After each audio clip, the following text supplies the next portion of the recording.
We actually captured one of them. I couldn't believe my eyes as I watched the security footage from the safety of my ship on the outskirts of the system. The meeting was being publicly broadcast, but I still had access to the internal security network. One of the benefits of my job. They actually captured one. It looked very pierced, but didn't look like much. No claws, no tentacles, no extra appendages. Just a thing. Small. How could it cause so much trouble? How is it possible this tiny meat and bone thingy could cause us to lose half the sector? I sat in my seat with curiosity and wondered what in the hell they were doing. They had it wrapped in a few chains, its hand things, entirely wrapped around some object while it squirmed as they dragged it along the ground. They were taking it towards the trans-invocation matrix? I wondered why they were doing that, and then I remembered what that room was for. Well, that explains the preparation they had to go through for this operation. I hope we find answers soon. We just lost Aurelia sector. There's apparently a huge fleet now. The humans aren't happy, I said idly. Indeed. Well, that doesn't bode well. What is it carrying in its hand things? It looks like it won't let go, my aide nearby said. Humans are well known for always carrying some kind of personal trinket with them. Very odd behavior. In any case, it won't matter. Look, the trial is starting. The guards tossed the pissed-off human onto the platform. It grunted and started to yell angrily, its words muffled by the gag in its mouth. My aide scoffed annoyingly and handed me 10 credits as one of the priesthood, predictably one of the children of the ancients, stepped forward and began a ceremony. He waved his staff, proceeded with his incantations, and within moments the stage filled with sparkles, ghost orbs, and electrostatic energy. The human levitated in the air, standing upright, and grumbled angrily. I thought for a moment I saw fear in his eyes.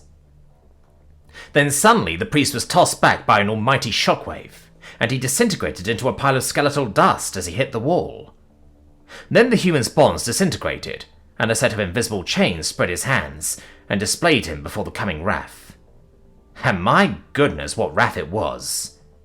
The room darkened as a swirling vortex of black mist appeared, and through it stepped a figure. It was human in structure, the human god, after all, but it wore the cultural garb of every nation that had ever existed.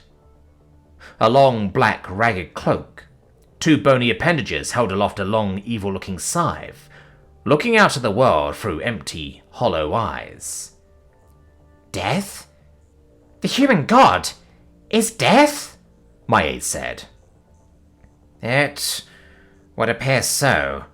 I have a funny feeling we made the right choice when we opted to view remotely, I replied, as I ordered the ship to move a further 20 clicks away from the station. Who dares summon the Reaper? He said, his voice booming loud and proud, sending shivers through everyone who heard it. The human just smiled. He smiled! Well, hi, Mr. Grimm. Long time no see, buddy, the human said, as casually as one would address their own friends. Oh, not these guys again, the Reaper said, with anger and sorrow in his tone. Oh, come on, you know you like us, the human replied in a chuckle. The room went into a state of shock and awe as this human casually taunted his own god with a smile. The excitement of finally understanding what drives the humans to their acts of insanity dissipated as the two began their conversation. The Reaper's cloak billowed in an intangible wind as the two spoke as one would with an old friend, rather than a mortal and his god. So what is it this time? Why was I summoned? The Reaper asked. Oh, you know, the usual. Minding our own damn business expanding in the universe when Tweedle Dumbass and Twoodle Stupid over there decided to declare war, the human said, gesturing to the Shakandi Hive and the Osarian conglomerate. Really? They were the ones who declared war? Or does this go deeper? The Reaper asked. Trust me, bro, this wasn't our fault. They cast the first stone. Now they are realizing that we have a mountain aimed at them, and they are a bit scared. the human said with a hearty laugh. The two carried on with casual banter, arguing over who really started the war. The war. A first contact war, as the humans have called it in their intelligence briefings. Humanity appeared over a Shikandi hive world and initiated first contact proceedings, only for the overtly hostile and isolationist hive species to start shooting. The Shikandi, of course, said the humans attacked first, but we had the video the humans released of their ship being boarded, and everyone on board being killed. Humanity went into a full-time war footing, and within a month after the Shikandi's first fight, the humans had claimed 2 of their nest worlds, bombing them into oblivion. They had also lost 2 fleets, but what was truly insane was that the humans never seemed to end. We all knew of the endless tide of the hivers and insectoid species, but the humans sent not only an endless tide of warriors and soldiers, but a near infinite quantity of ammunition. Atomics and nuclear munitions, long since outlawed by the Council. Human warship fleets were casually flinging them at starships and planets, as though it were candy. Then the Shikandi petitioned the Council.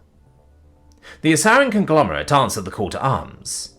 One small victory of them capturing a human colony world, followed by the humans responding with a fleet 50 times the galactic standard, and not only taking the planet back, but forcing the Asarians to lose 6 more of their own planets in tandem, 3 of which were just bombed into nuclear dust in retaliation for what humans called a war crime. Such a silly notion, but nobody could really do much about telling them this when the Polinaris entered the war and attacked the fleet that wiped out the Asarian navy. They didn't last long either. "So, that system of yours still working?" the Reaper asked. "Oh yeah, that's kinda why I'm so happy. I get to show these idiots what killing unarmed civilians really amounts to," the human said with a sadistic smirk. Oh, for crying out loud, they did that? Did you idiots really kill unarmed civilians in front of humans?" the Reaper asked, directing his ire towards the Polarinis delegation. "Oh yeah, they did. Stupid bastards captured a colony world and sent a message," the human replied, still smirking. The Reaper groaned in annoyance and held his skinless skull in his hands. "Oh Christ, how stupid can you be?" Apparently so stupid they don't even bother to search their prisoners, but let's save that for later. So let me ask, how's your overtime been these last few months, huh? Bet the workload is killing you. Ha! The human joked. The human joked about death, with the death god. The human laughed half-heartedly, and the Reaper along with him let out a sarcastic half-hearted chuckle. "Why did our father create humans anyway? I wonder about it." "Probably just to troll the universe. He got bored looking at all the stuff and he thought, you know what? This finely tuned machine here that I built? Here, have some humans." And started yeeting us at the universe like a drunk baboon throwing wrenches into a giant clock, the human said with a bigger laugh. "He was probably high that day. Adam and Eve were nice to know back in the day," the Reaper replied, leaning on his scythe. "I bet they were. Probably because they had nothing to fear from you. We don't either these days, but hell, who cares, right?" the human said, again with a laugh. "So, elephant in room time, huh? Nice casual chat, but my hands are tied." "Fair. So, tell me what you plan to do this time. Is it going to be another Arakandi war?" the Reaper asked. One delegate whispered, "Who are the Arakandi?" And Death replied, turning his head to face the noise. "They are the first alien life form that engaged humans. Well, they were. Humanity tried to bring them to the friendship circle. They were the first among your galaxy to refuse humanity's hand of friendship. They now rest in the halls of Daedalus for eternity, cursing their every breath. Humans wiped them out. All of them. They had it coming. Much like yourselves," the Reaper responded with a bony smirk. "Yeah, Darwin was an asshole, but he did have some good points. Poor tactics, followed by the usual eating children to send a message bullshit, along with the whole holier-than-thou you can't possibly beat a shtick, shortly before nuclear Armageddoning their planets. To be honest, Mr. Grimm, we were expecting so much more of you from our first encounter. It was a mere trifle compared to when we were first leaving the cradle. Those days were fun, the human said. Oh yes, those days. Fun. Crazy apes. Then you made the resurgence system, and all my business with you creatures practically vanished, the Reaper replied with an angry scowl. Yeah, must have hurt, huh? Swimming in souls and bodies, then suddenly it all stops when we invent the respawn from video games. God, that was fun. No limits, no cause, no danger. To face the universe with no care and no consideration. It came in quite handy with that insectoid hive shit. How many times have I been killed now? I can't remember, the human said. 254, the Reaper replied with anger in his tone. Oh, so we've been counting. Of course I have been counting. When you are denied something you are owed, you start counting it, the Reaper said, with an angry wave of his bony hand. Oh, stop being such a bitch, the human yelled, in such a way that even the Reaper himself flinched. Your stupid ass still gets your pound of flesh. Failed surgeries, childhood leukemia, cancer, congenital diseases, industrial accidents. You still get what you're owed 100 times over when we get just that close to finding a cure for something, and then suddenly the lab explodes. Then we lose more of our family members. Your ass is just salty. You can't take more than you already do. Take what you get, bitch, the human yelled, again, taking everyone around him off guard. You still don't understand the natural order. And I still don't give a fuck about the natural order, you idiot. That's why, unlike these idiots, I can, in fact, ignore you, the human replied angrily. You realize with this respawn thing you are doomed to the same fate as the Greys, right? The idiots who outbred themselves into extinction with genetic modification to attain perfection? What has that got to do with anything? We are just living a bit longer and facing things a bit farther. We don't want perfection. We just want to live. We aren't the Greys, and we aren't that stupid, the human said. Perhaps I need to look at this system of yours a bit closer. I seem to have some wires crossed. No shit, Sherlock, the human replied with a shrug. But anyway, you have other things to care about right now. Darwin's about to poke his head in and say, "Hi, dumbass." So, I'd better get to it then, the human said. Oh dear, what is it now, Some kind of bioweapon or plague you brought with you? And why Darwin specifically? The Reaper asked. Well, firstly, these people are so stupid, they don't search their prisoners for hidden items. Secondly, they don't know anything about microfusion bombs. Thirdly, they have no concept of the dead man's switch, the human said, smiling all the while. Oh, well that explains that then, doesn't it? The Reaper said, and shrugged, readying his scythe. Oh, don't be so mad. You're still in business, aren't you? The human laughed at him. I will get you all one of these days. One of these days. I am nothing if not patient, you know that, the Reaper replied with a scowl. Oh, we know. But anyway, you need to get ready to do some overtime. You know how this goes. These guys are about to have a very bad day, the human said, twitching his clenched hands. Very bad millennium, more like. I miss the days when mankind was ignorant of the world. I haven't been this bored since before you lot invented sanitation. Those were the days.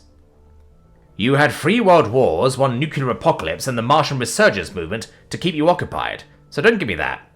Besides, you have more to worry about right now, the human said. It was only now I noticed the human was brandishing some kind of buttons in his hands. I traced the buttons, although the footage wasn't of exceptional quality. I noticed wires leading down into his jacket. A strong sense of foreboding and dread suddenly overcame me as I figured out what a dead man's switch was. Pilot! Get us out of the system! I yelled, and the crew desperately scrambled to get our ship underway. Oh dear. Oh well. Back to work, I guess, the Reaper said, as he gazed on the people in the room. Yeah, gonna be a busy few weeks for you. But hey, don't let the grind kill you. Ha! Get it? I made it funny.